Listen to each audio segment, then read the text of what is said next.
Hello guys, I've been here more than 8 hours, believe it or not. I'm trying to figure out some things and I'm going to make a video now to record exactly what I did for my future reference, but also if you want to know how these things work, because there aren't really a lot of videos about them out there. And because I'm a dummy, this is going to be a video for dummies explaining everything exactly how it happens. So what is this about? It's about the super critical phase shifter.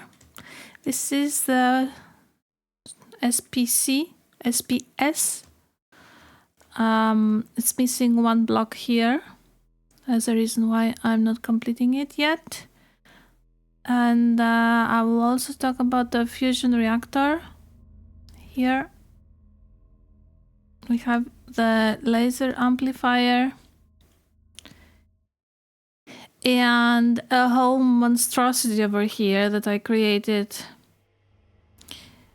So if you don't understand anything, please go watch the previous video about the reactor. It explains how to build the reactor, how to build the battery, the turbine, thermal plant, dynamic tanks if necessary. And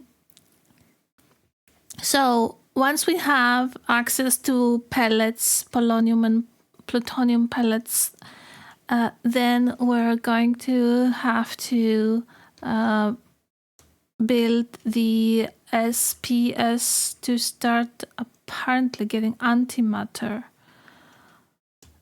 However, this thing right here consumes a lot of energy. It's almost impossible to get it to work all the time. This thing over here works with supercharged coils, and if you are a little bit ambitious and want to have a lot of them, you just require a lot of power. I'm talking about a lot of power, guys. You think that you have a lot of power, but you don't have a lot of power. I'm telling you, look at this induction matrix here. It has so many ultimate cubes down there and providers up here, and it's not enough. It's not enough. So in order to power this thing, the supercritical phase shifter, we're going to create this thing, which is the fusion reactor. The fusion reactor requires a lot of energy to get started, and it also requires fuel to keep it going, but it then requires no more power, and it gives you power after that. So we're gonna use the power to power the SPS. So let's talk about the building. How does one build the supercritical phase shifter? I'll show you over here. So you build on the floor this shape here with SPS casing. It's 3, 1 diagonal, 3, 1 diagonal, 3, 1 diagonal, 3. So it's like this. 1, 2, 3, 1 diagonal, 1, 2, 3, 1 diagonal, 1, 2, 3, 1 diagonal, 1, 2, 3, 1 diagonal. And this is what you're gonna be doing on all sides, which means you have here already 3. Therefore, let's use this one. You will go 1, 1, 2, 3, 1, 1, 2, 3, 1, 1, 2, 3.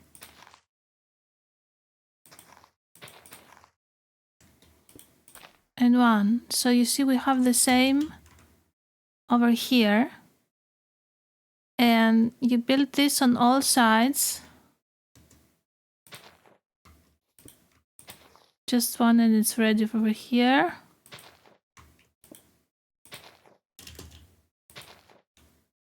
One, 2, 3. 1. 1, 2, 3. 3. These are just to help us. Same thing on the other side.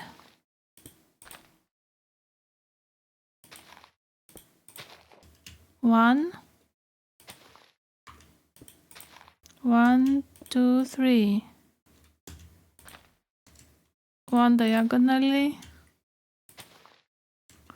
These are temporary blocks, the dirt ones. And this side is also ready. Here.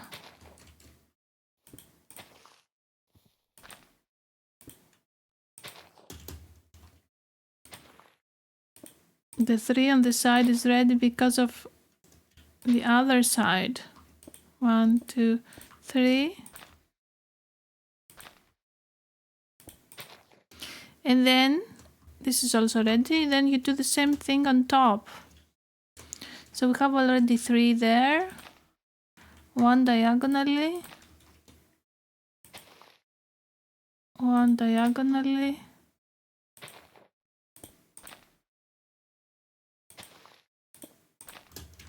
And it's also ready from the top. Now you put the reactor glass.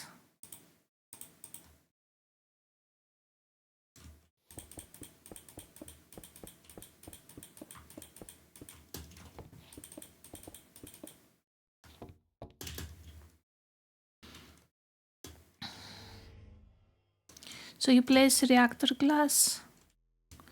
And then you also place some SPS ports. Some are output, some are input. You can change that with the configurator.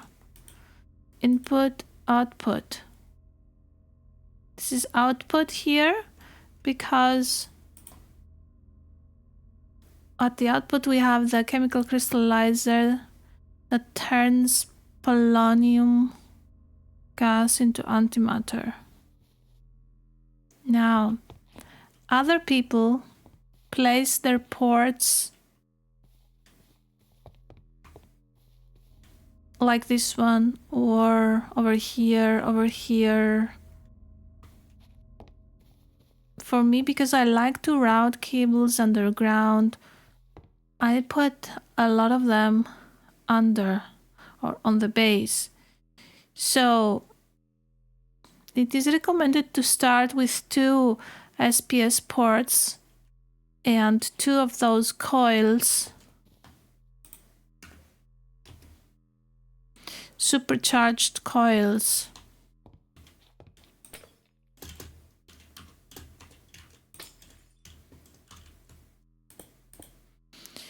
It's recommended to start with 2, and because it looks kind of cool, most people place the ports like this and the supercharged coils on top of them. And it looks kind of cool when the energy is connecting. However, because I wanted to test with more than 2, I placed them on the base. And I have here 1, 2, 3, 4, 5, 6, 7. And I cannot power them all. I can barely power 2 to 3 of them. So all of this needs power, which means under the SPS port, you're gonna have to bring electricity with the universal cables, ultimate universal cables. So I have connected them, the universal cables, to my battery induction matrix. Right now, I'm not giving any power. And I also have one part that is accepting polonium gas. You see it's inside the tube.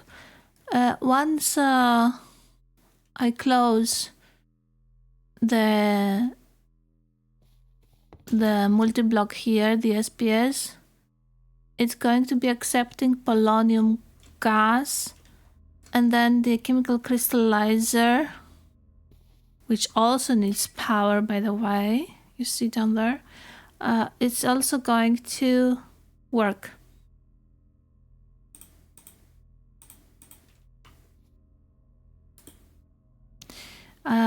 The polonium gas I'm bringing directly from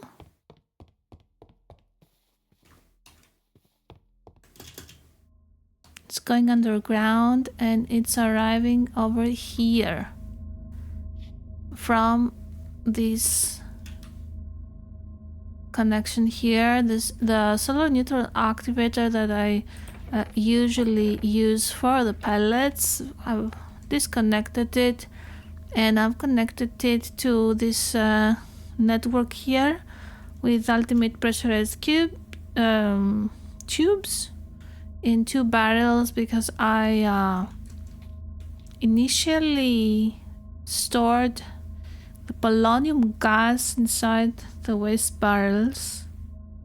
Later on, when I decided how to create the network, I'm just letting it sit inside the tubes. They can store a lot of just so much they can store of gases, so you don't have to use the radioactive waste barrel. However, if you haven't decided your network, you can use it. And polonium will not dissipate neither in barrels nor in the pressurized tubes. So the SPS needs to feed it with polonium gas, and then you need to have these supercharged coils, which are connected to electricity through SPS ports. And we also need one port set to output, connected to the chemical crystallizer to create antimatter pellets. Antimatter will go here, and it will turn into pellets once it's 1000. So I could make a demonstration, but because it requires so much power, we'll do that later. In order to solve the power issue, my goal is to... We're here in my test world. I'm testing things before I go into my survival world. So my goal is to create more ultimate cells and providers, so that I have enough providers to send a lot of energy and enough cubes to store a lot of energy. So the reactor is going. It's not on a very high rate, just 30 MB/d. I'm just trying to keep things safe, because the fissile reactor is the one thing that can blow up. You need to be careful that your industrial turbine doesn't become full with energy. So the energy has to keep flowing.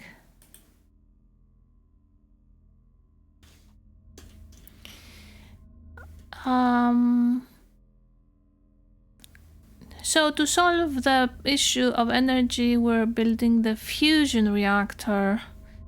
Let's see how one builds it first. The logic is the same as with the SPS, but the the shape here is this one. It's 1, 2, 3, 1, 2, 3, 1, 2, 3, 1, 2, 3. So it's like, I don't know what to call this.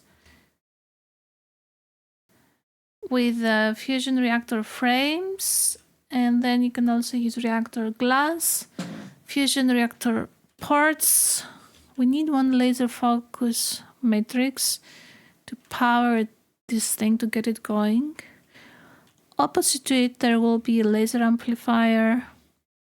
And we're gonna have 1, 2, 3, 4, one down here too, of these lasers connected to power, filling the laser amplifier. On the top is a fusion reactor controller. Let's go check it out over here.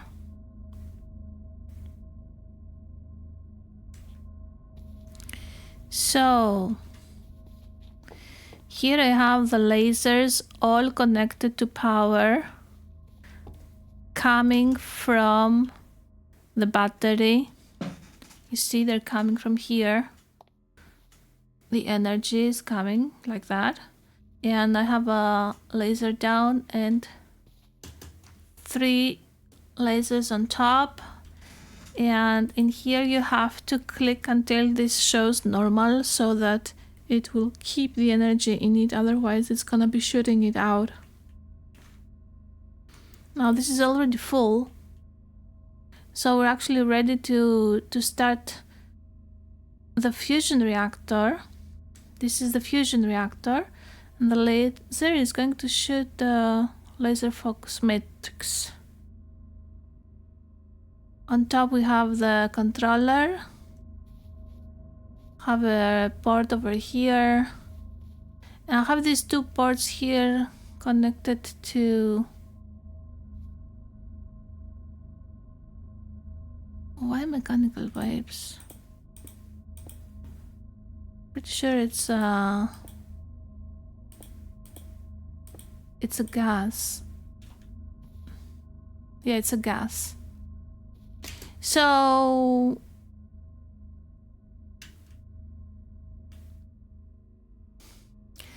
the fusion reactor apparently can be powered with 3 different ways.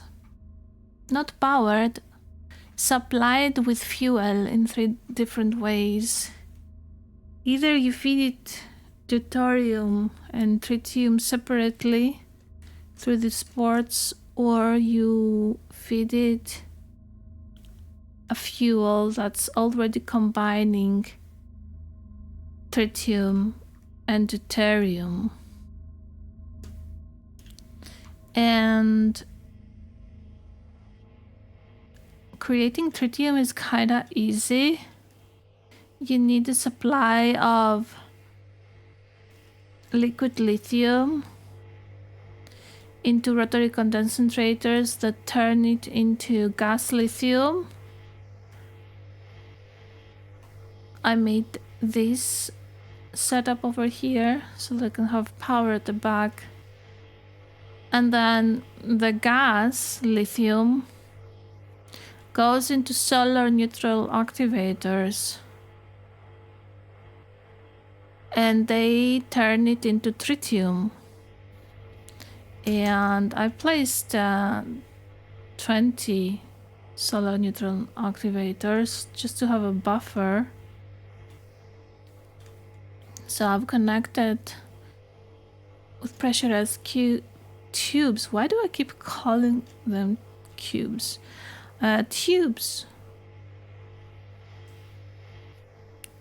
So when the gas lithium comes out of the rotary condensators, it goes up and straight.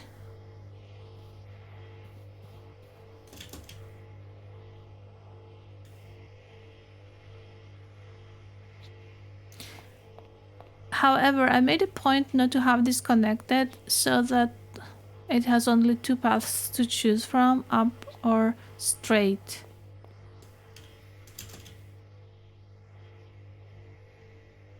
And then I connected them all so that the tritium goes into one pipe, and then the chemical infuser accepts tritium on one side and deuterium on the other side. We have an issue with the deuterium. On the top I have placed the output of the gas that is produced by combining tritium and deuterium. So I came up with this setup because it was kind of difficult. And I placed down 20 electrolytic separators. So I had 10 in the beginning and it just didn't work out. So I put now 20. There's power under them. I put there 20, and these guys are going to accept heavy water from the electric pump. The electric pump needs to be powered. And only one side accepts power, this one. So use the wrench to turn it around until the green thing is touching the cables. So I was here doing the following when I decided to record this. So every electric pump requires in the upgrades a filter, at least one filter, and then it cannot accept more, but you need to put one filter, otherwise it will give you water and not heavy water. And then you should put energy and speed upgrades as well. Energy and speed. Heavy water, this one doesn't have enough energy, and speed is full. Okay, because it says here 400 kilojoules, I believe that is. So it's 40, so we know it doesn't have upgrades. And you need to do this 8 on every single one of them so that we have good production. Otherwise it's too slow. And deuterium seems to be really difficult to get. It's not so easy as tritium. So whenever we can make the production faster, you should actually put, oh, here we don't even have a filter, which means that we have water here. We're going to solve this problem by using the gauge dropper.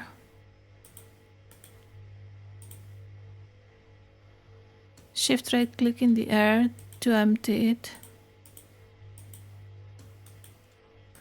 And now it's getting heavy water. This one's the same.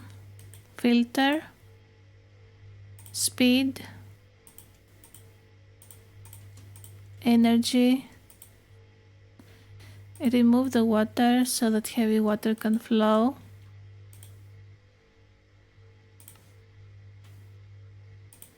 Filter, speed, energy. Take out the water. So I'm going to do the same thing for the rest of them. I'm going to pause the video here. So I just finished the last one and it's filling up with heavy water.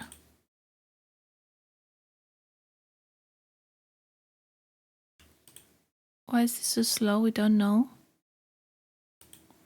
This one's very fast, heavy water. Ah, it doesn't have the speed upgrade, that's why. Okay. No, okay, great. Everything else seems to be fine. Now we're going to connect the pumps to the electrolytic separators with mechanical pipes because it's water.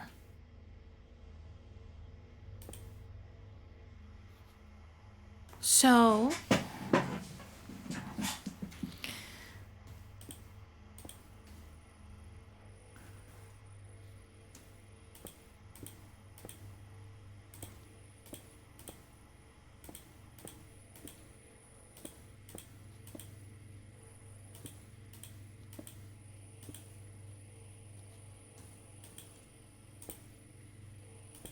why isn't it connecting?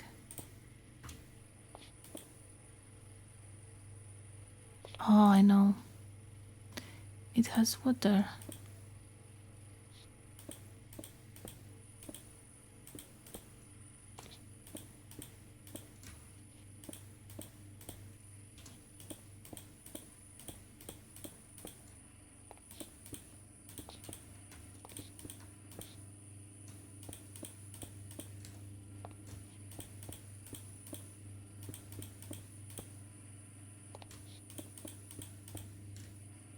So we're getting now deuterium and oxygen. We're going to dump excess on all of these things. And let me configure one of them. So we need the deuterium to go into the chemical infusers. Therefore, we will only connect one of these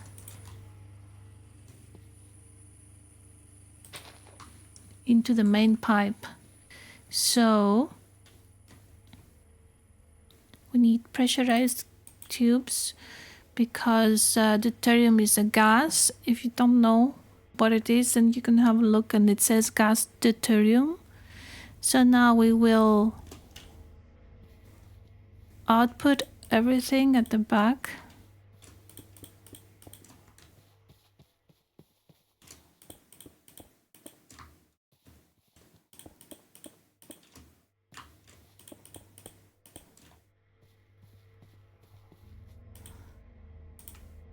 Gases, back, output 1.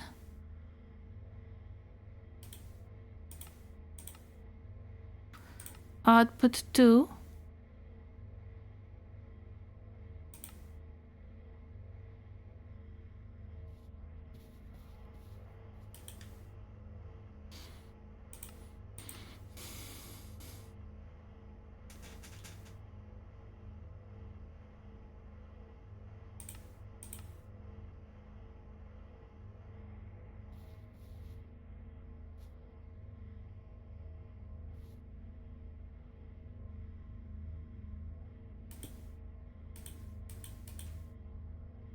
Why is it mechanical pipe, guys?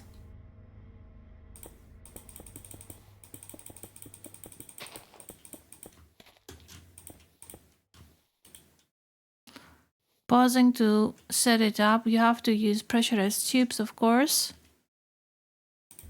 So as soon as I put the pressurized tubes, the first one started to release deuterium. We will connect it to the network here. Okay. However, now we need to configure all of these.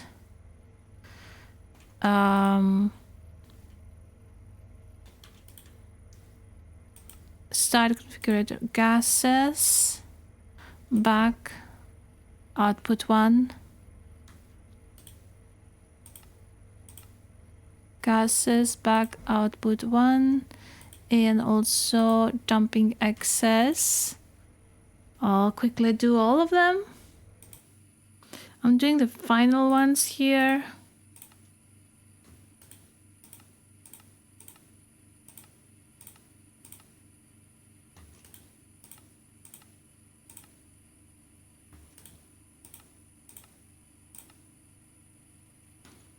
So now we're getting deuterium.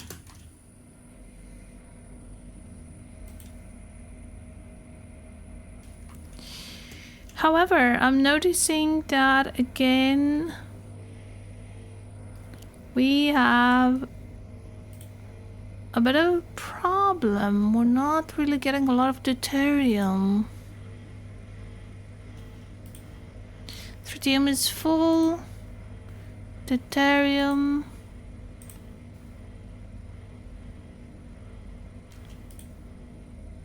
It's not really full.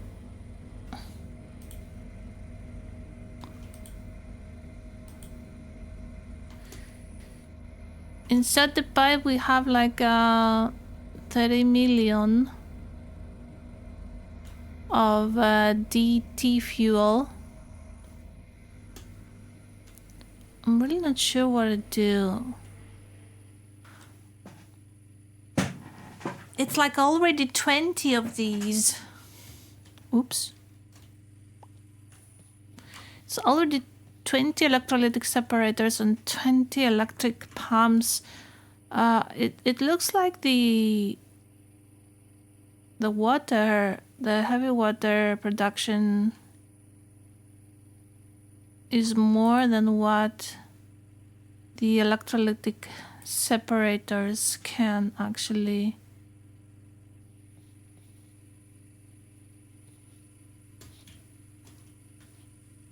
process. So either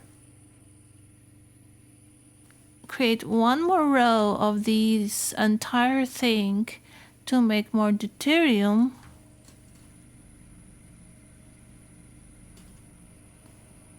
or defterio, as we would call it in Greek, because it's a Greek word.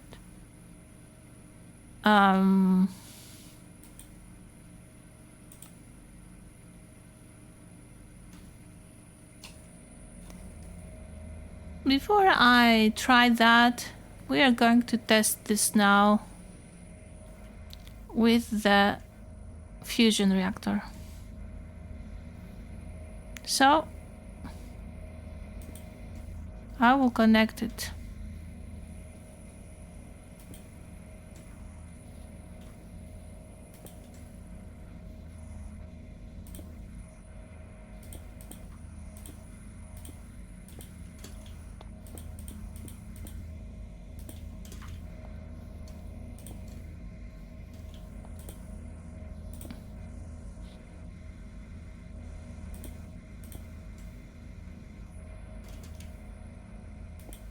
Oops. Okay.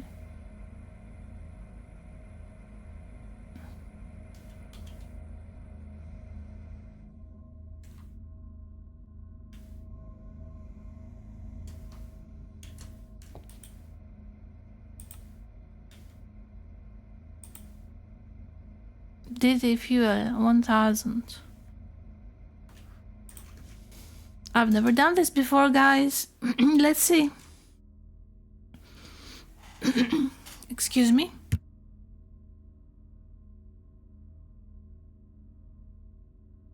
Okay. We should connect it to the reactor for energy supply. So fusion reactor port.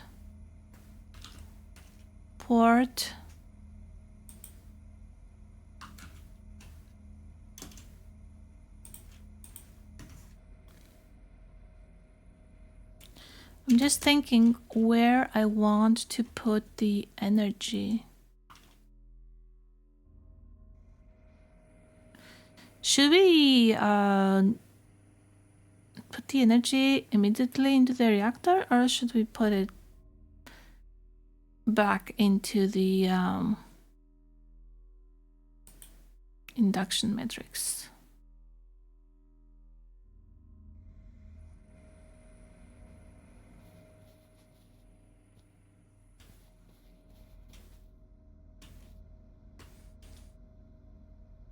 SPS port.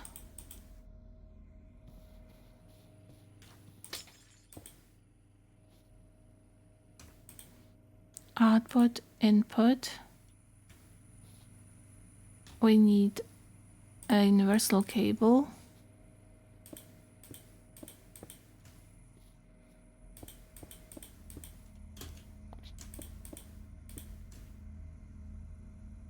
This is output now.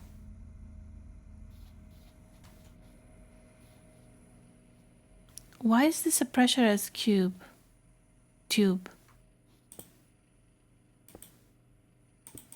Man.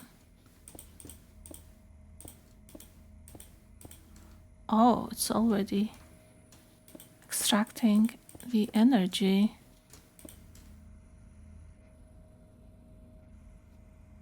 Okay.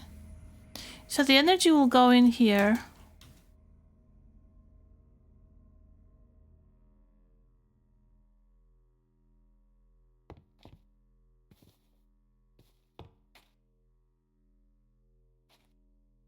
Polonium will connect once.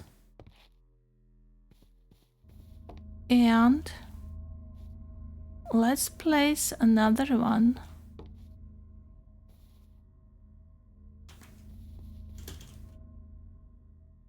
Induction port.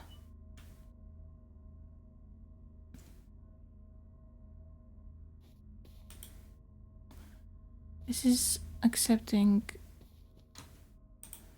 induction port. So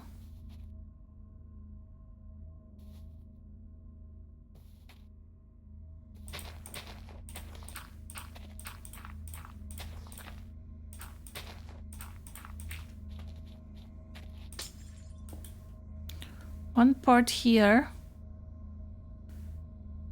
set to output.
Output, input, ultimate universal cable.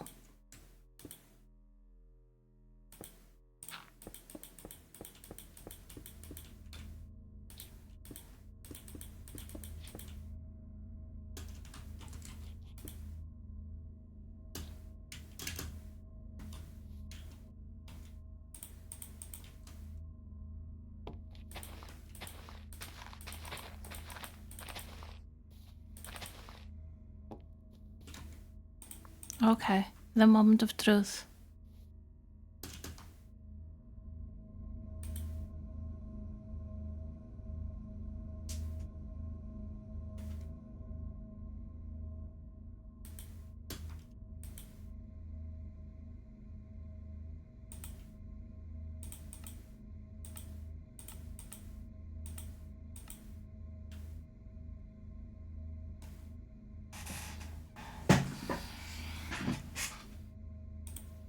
Okay, I was a little confused here, but I don't think we need to put an item here when we're doing the DT fuel. So let's just do it.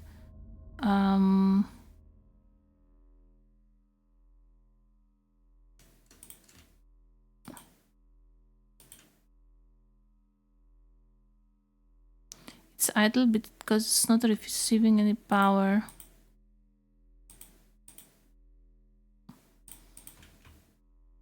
I intentionally am not giving it power from here. to see what kind of power this thing produces. So let's go.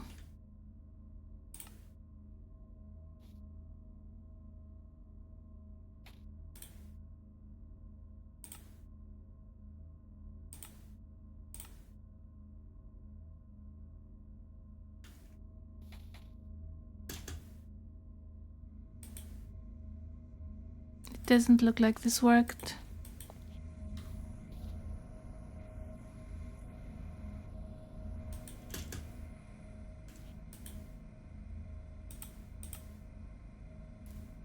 Oh, it did work.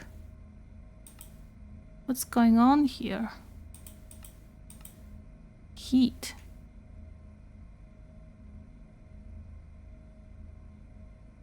Why is it generating heat?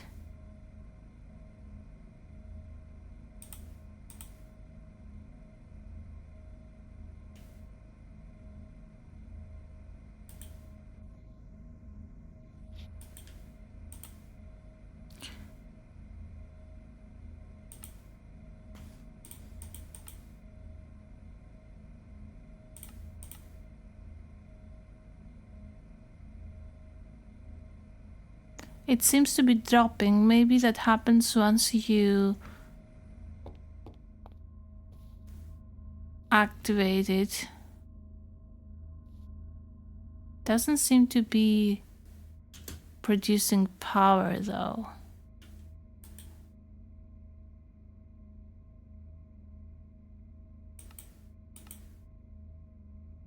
Nor does it seem to be using up.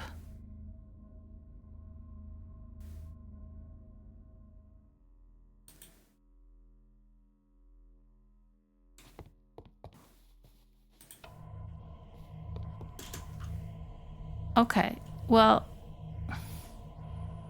right now all of them are working, which is highly unusual. So I think that either we have a lot of energy and we will soon run out of it for some reason, or this thing is working.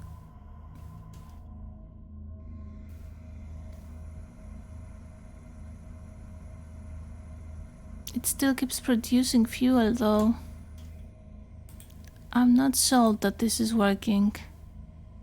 Transfer, dissipated, storing, producing. Ah, it is producing something.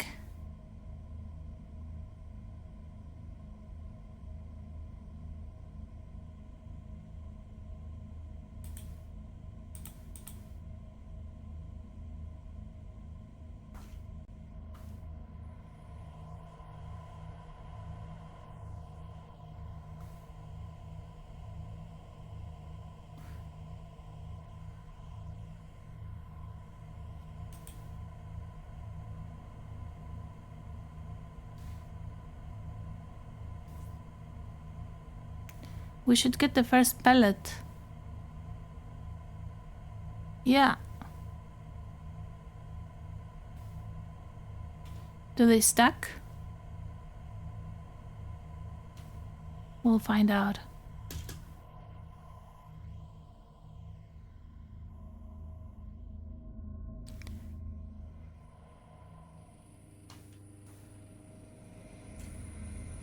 So the question here is whether one can keep the production going of DT fuel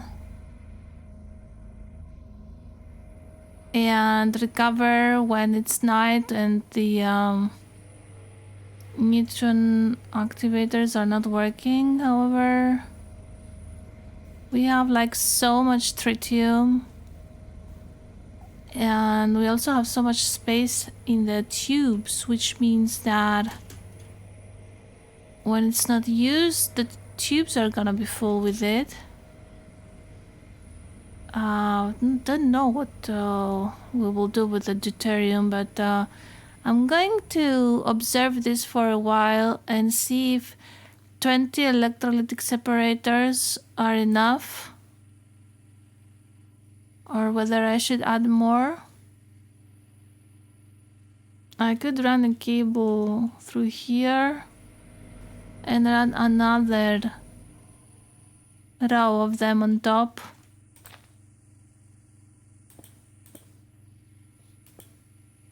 Like this.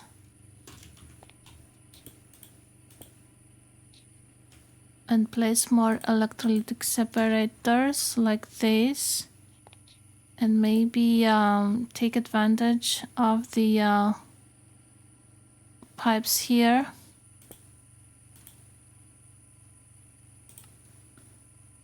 Deuterium is being produced here. So we can hook it up the backside. Output 1.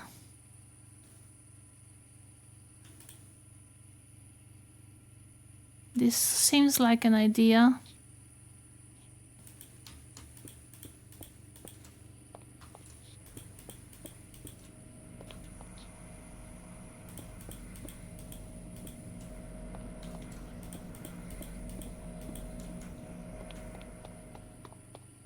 It seems like maybe they could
dumping and gases back output. Dumping. I'm gonna pause this real quick. So I just completed all of them. They seem to all be full with water, heavy water. That means that the water production is not the issue. And still all of these are also full with heavy water. So now I have 40 of them. So what's going on with the deuterium?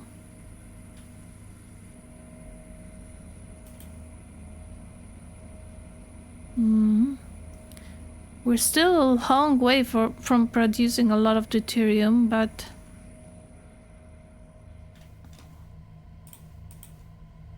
the reactor seems to be, the fusion reactor seems to be working with 1, 2, 3, 4, 5, 6, 7 of these coils. And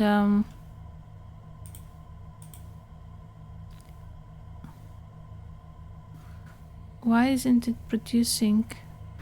Oh, we probably don't have any more. Do we?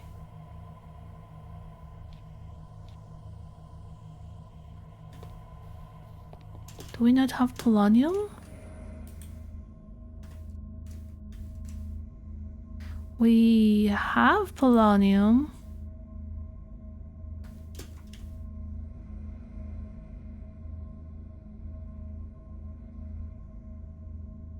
But it's probably not enough.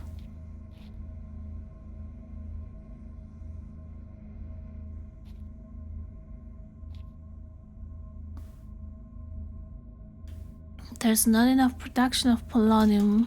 Okay.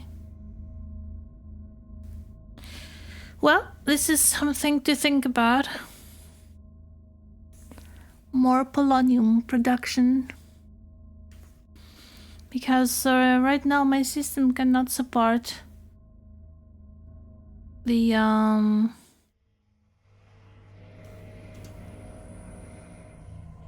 antimatter production.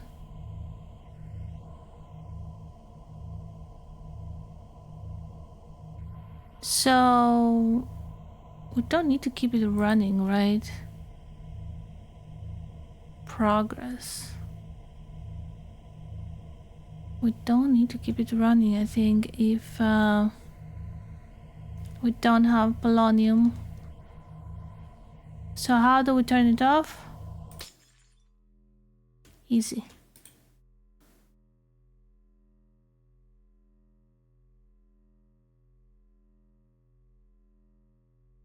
Input and output is exactly the same.